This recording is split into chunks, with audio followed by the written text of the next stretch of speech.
आओ करें और सीखें अभ्यास 29। गतिविधि का नाम मेरे स्थान का मान क्या है। उप अवधारणा प्रस्तावित रूप की समझ। नीचे लिखी संख्याओं में कितने सैकड़े, दहाइयां और इकाइयां हैं लिखिए।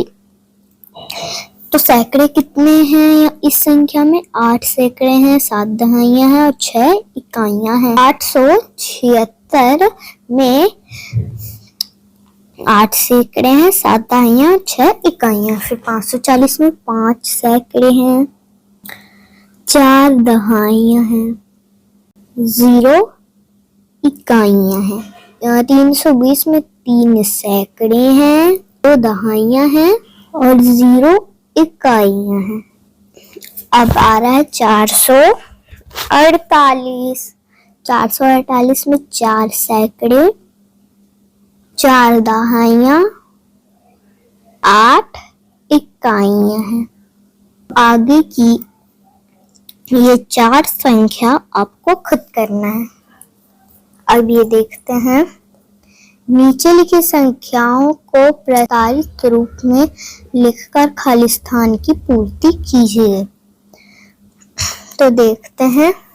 चलिए 517। तो 5 के आगे जितनी संख्या है उतने शून्य, 2 संख्या है तो 2 शून्य, फिर प्लस, फिर एक के आगे एक संख्या है तो 1 शून्य और फिर प्लस 7 के आगे एक भी संख्या नहीं है तो 7 का 7। अब हम यहाँ पर लिख देते हैं 4 के आगे 2 संख्या है तो 2 शून्य,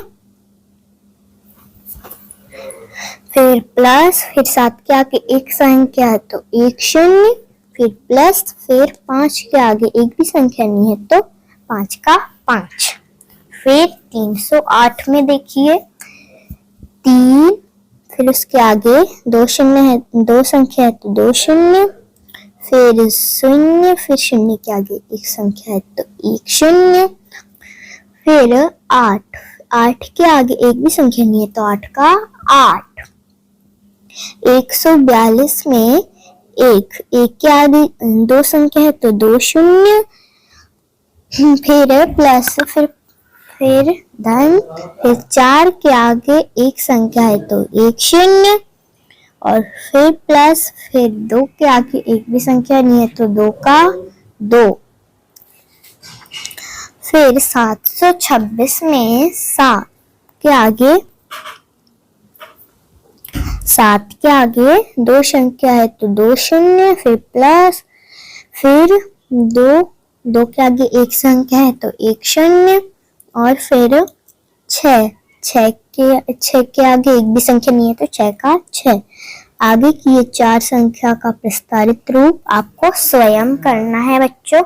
तो आज की यह क्लास हमारी यहीं समाप्त होती है। धन्यवाद।